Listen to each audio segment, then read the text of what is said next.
Hi, I'm Rhinal G, 38 years old. This is my first half marathon run. Simulan natin ang kwento.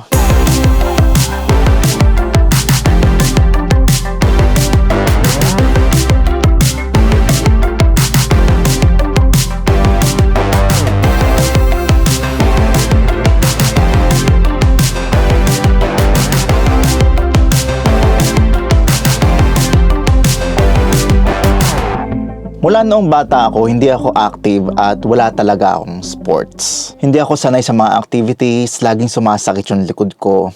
Lampa-lampa kumbaga. Hanggang sa dumating yung panahon na diagnose ako ng disc bulge. Yung point na yun sa buhay ko, akala ko hindi na ako makakalakad. Hindi kasi ako makatayo sa sobrang sakit. At ininda ko yun ng ilang buwan. Nagpa-check up ako, nagpa-MRI ako at nakita nga na meron akong disc bulge. Kahit simpleng maglakad at kahit magpunta sa kotse nung time na yon ay hindi ko magawa sa sobrang sakit. Magpupunta lang ako sa ospital para magpa-check up ay sobrang hirap na. Sa mga nakakaalam ng disc bulge, inipit talaga yung nerve ko nung disc bulge. Kaya talagang hindi ako makatayo that time. Pandemic pa noon, that's 2021 I think. Hindi pa uso ang running era. At hindi kami naman pwedeng lumabas pa that time. Kaya ang ginawa ko, sinunod ko yung mga recommendation ng doktor, uminom ako ng mga gamot, nagpa-physical therapy ako, para kahit papano ay umimprove yung kalagayan ko that time. Pero ramdam ko talaga that time na mahina ang katawan ko. Parang katawan ng matanda, ganun.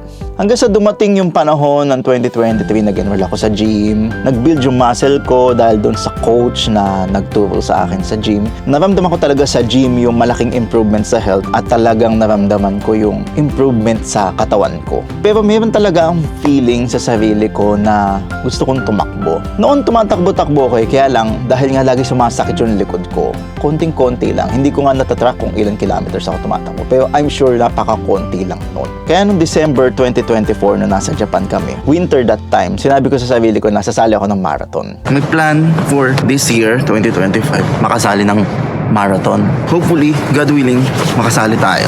Kaya yun yung una kong tumakbo ko ng 10K ng sarili ko lang in my own pace. Kaya sobrang bagal noon and parang namasyal lang ako that time. But my first fun run na sinalihan ay yung Angel's Pizza. Ito yung first 10K ko na talagang sineryoso. That's January 2025. Ang nakakatawa dyan, after that time, pinush ko yung sarili ko at talagang binigay ko lahat ang lakas ko at kaya ko doon sa fun run na yon. Right after, nilagnat ako.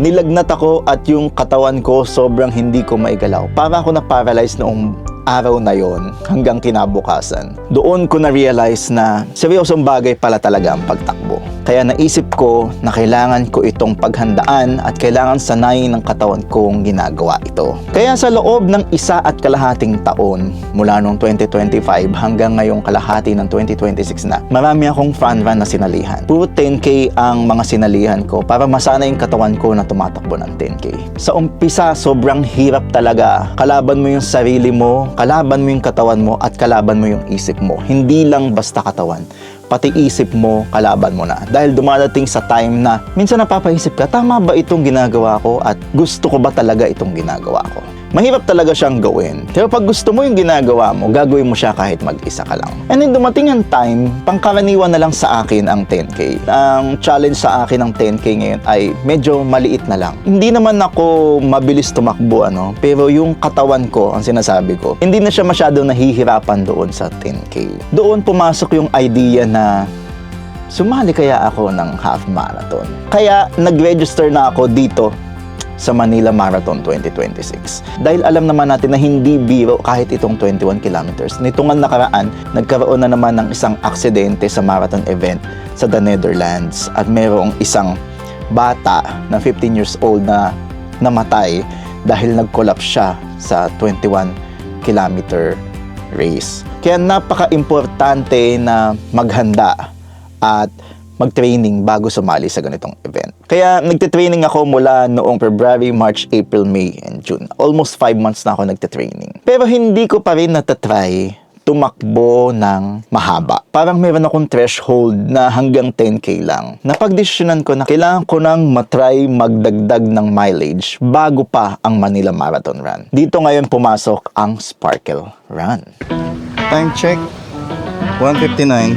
We're now here in Quirino Grandstand for Sparkle Run. 16K ang sinalihan ko. Wala akong inabol na oras, so ang goal ko lang is matapos ko siya.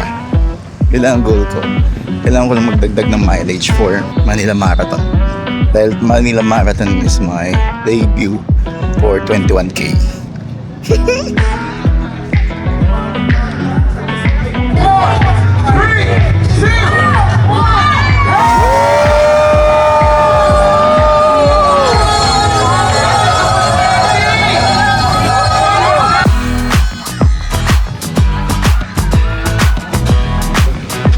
Okay, 4 kilometers, 1/4 done, 12 to go.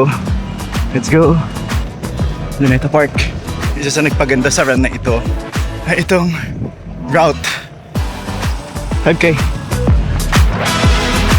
Binondo.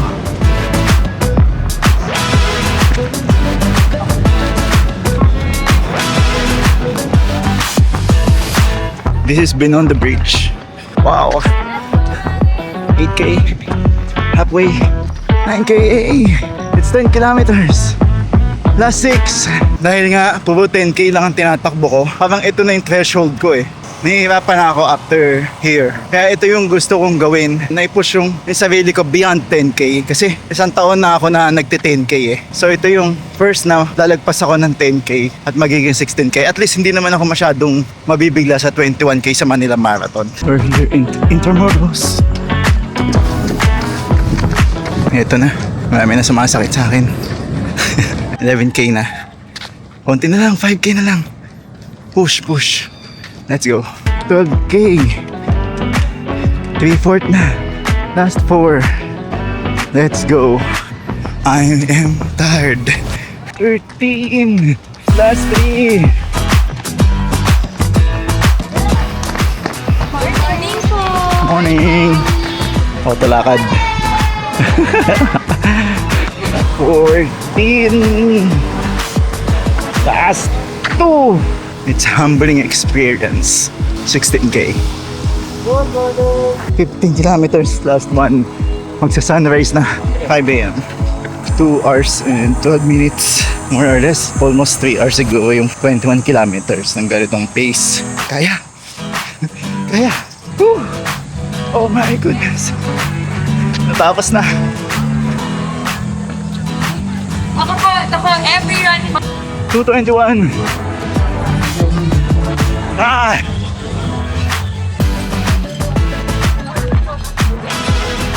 Thank you. Woo! 16K. I'm so tired. Pagkatapos ng Sparkle Run, sinabi ko sa sarili ko, kailangan matry ko pa kung kaya ko pang tumakbo ng mas malayo pa sa 16K. Kaya, nung sumunod na araw din na yon, fortunately, meron akong SpongeBob Run. Marami ang beses kong inisip kung pupuntahan ko ba itong SpongeBob Run or yung Sparkle Run na lang, or magi-SpongeBob na lang ba ako or hindi na ako magi-Sparkle Run. Napagdesisyonan ko, at takbuhin siya pareho. Hello, it's May 31, Sunday. So kahapon, Sparkle Run tayo. Ngayon naman ay nandito tayo sa Ayala para sa SpongeBob Run. So,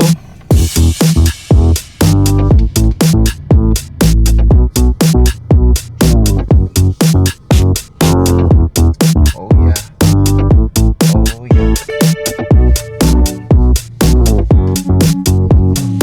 Pero doon mismo sa SpongeBob Run na yon, naramdaman ko na hindi talaga biro ang gusto kong ma-achieve.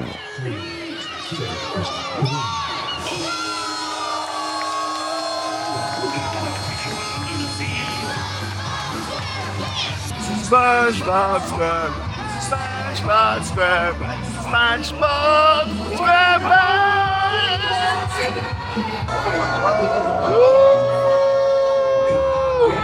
Let's go! Titingnan ko kung kaya ko pang tumakbo after ng 16K kahapon. What's that? So cute!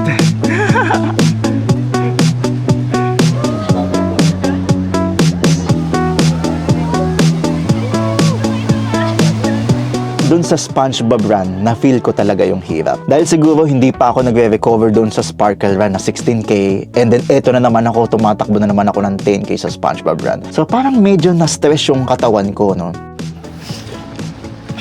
So ito na nga, nagkakaproblema na yung paa ko. Itong side na to, right side, parang namamanhid siya.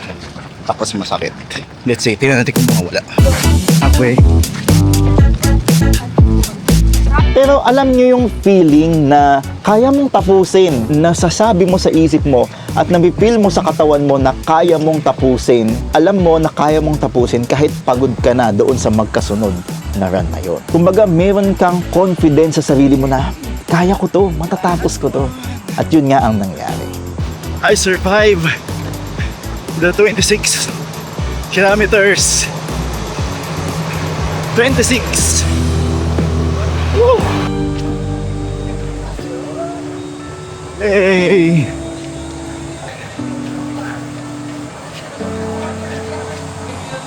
Woo! Thank you. Thank you. Naka-plastic pa. Sa awa ng Diyos, natapos ko naman yung 26 kilometers na yon, yung magkasunod na araw na yon, na hindi na-injured, hindi nagkakaroon ng medical emergency, at higit sa lahat, hindi nadidisgrasya. Yun ang pinaka-importante sa akin. Matapos itong mga run na ito, nang hindi ka nadidisgrasya. At after nung 2 run na yon, doon ko na nasabi sa sarili ko na, kaya ang half marathon. Kaya natin to. Alam ko na hindi naman na makikipag-racing sa half marathon eh. Gusto ko lang siyang matapos. Gusto kong mapatunayan sa sarili ko na kaya ko. Basta gusto ko matapos ang 21 kilometer run.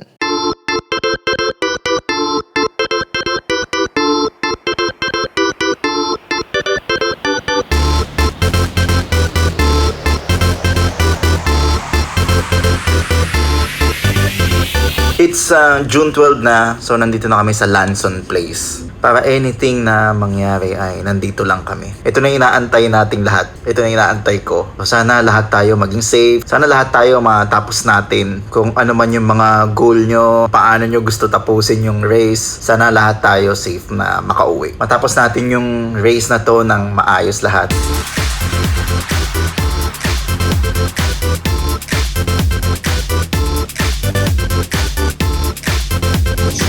Ma'am sir, dito na po yung food niyo, ma'am sir.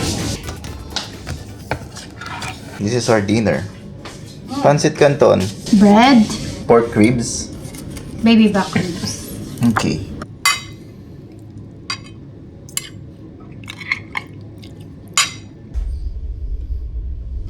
Good morning. 2:28. Excited na tayo mga kababayan.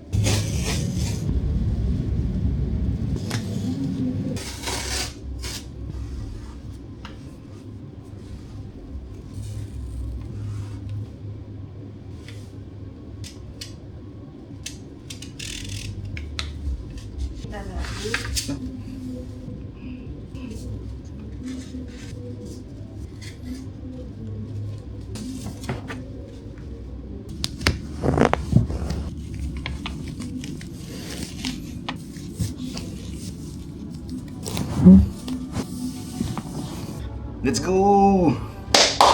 Manila Marathon, let's go. Tingnan nyo guys, dami ng tao. Oh, 21K, let's go. Nandiyan na sila. 244. Wow, grabe, ang dami ng tao. Ito yung gamit kong shoes mula nung nagsimula ako mag-run. Hanggang ngayon, ito pa rin yung gamit ko. Hi baby. So baby, love you. See you later. Love you, Papa. Let's go! Let's go!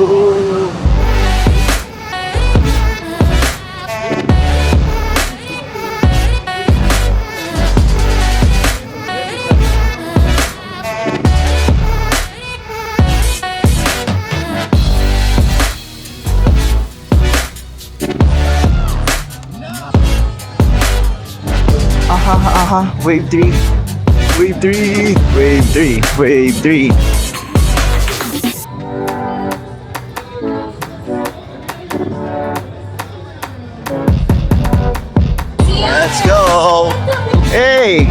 Hi! Good morning! 3:12 a.m. More or less mga 3 hours ako tatakbo. So, mga 6 or 6:30 ang makakapalit. Problema ko dito, this past few days, disc bulge ko sumasakit. Ginagawa ko naman siya ng paraan. Pero medyo masakit pa rin siya. Pero kaya naman yan. First time kong i-click to.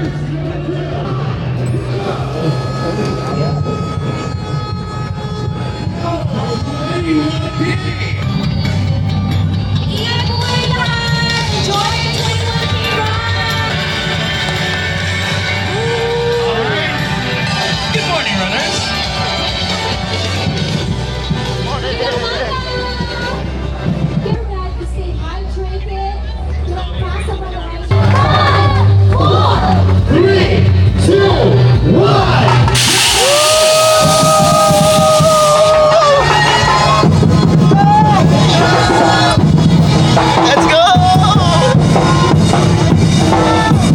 3K! 3K, let's go! Konti na lang. 18 na lang. Okay.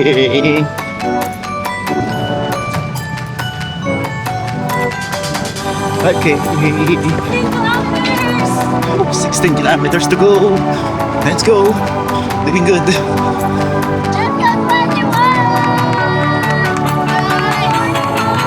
Morning.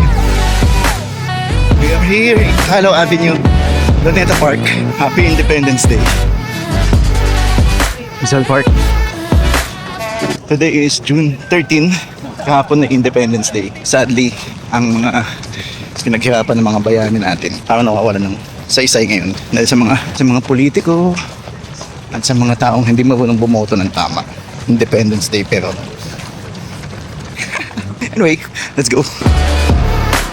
6K National Museum again. Dito ulit kami dumaan.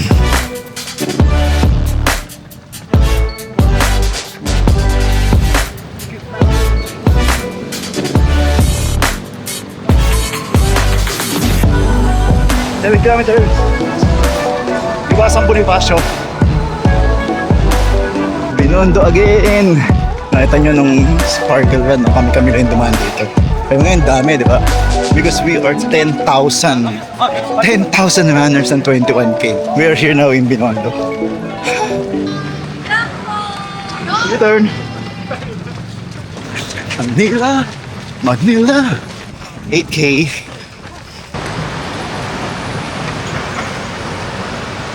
Lagos Liwag. We are here again sa Intramuros.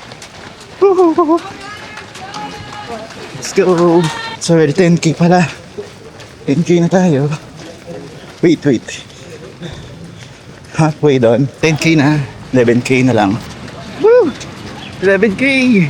Last 10! 12K! 14 kilometers. 15K, last 5. Last 6. Konti na lang. Konti na lang. Kaya na. Grabe. Last 5 na lang. Wow. Konti na lang. Kaya pa. Kaya. 17. Last 4. Last 4 na lang. Okay, running. Sagaan na sa Gatorade. Hindi ko na alam kung nakailang lito mag-Gatorade ako ngayong araw na to. Basta madami. Wow. Ganda ng sunrise. 19 kilometers. Konting-konti na lang. Last 2. Yay! Tapos na sila. 10K and 5K.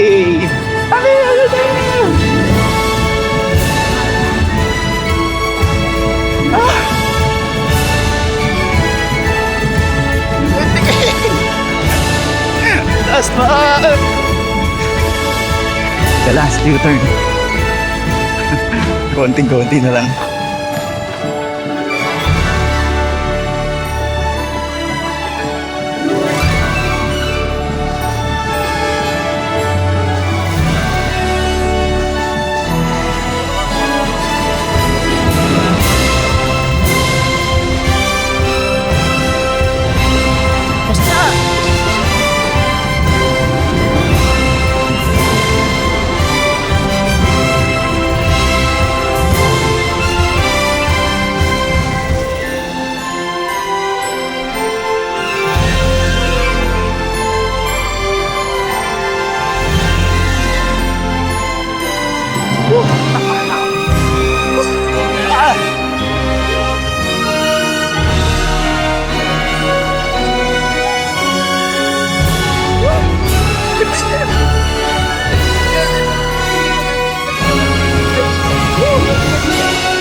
laps mo.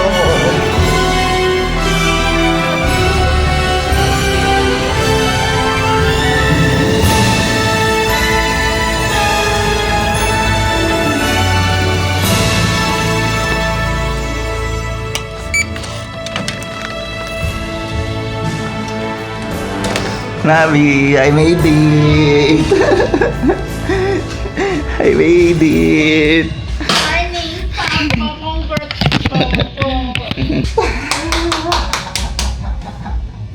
Congrats, Papa.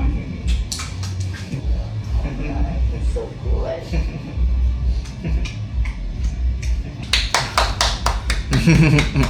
21 kilometers! First time!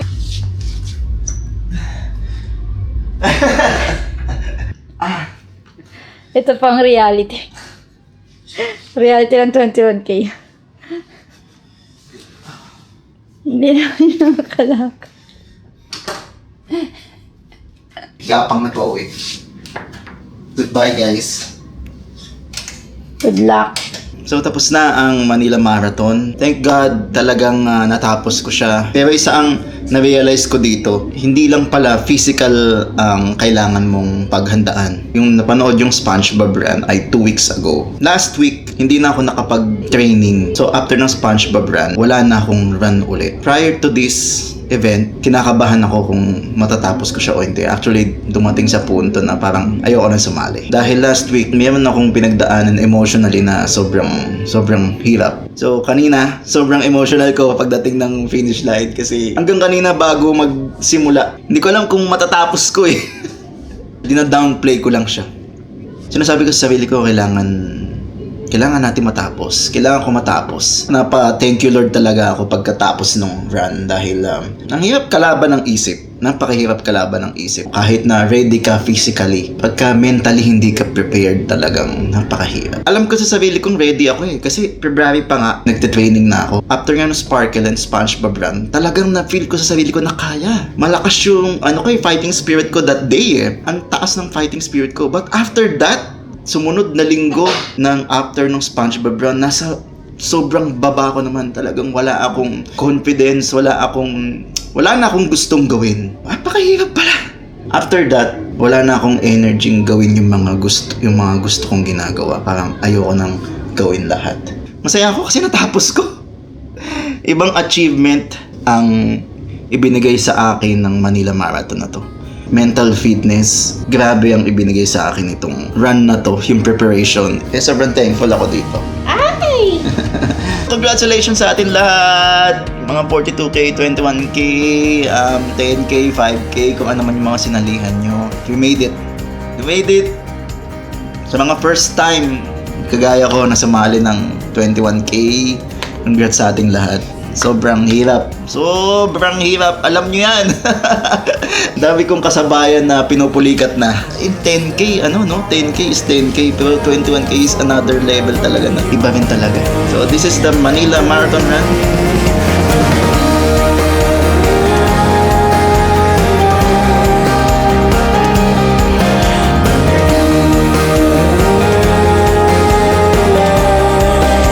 If your trust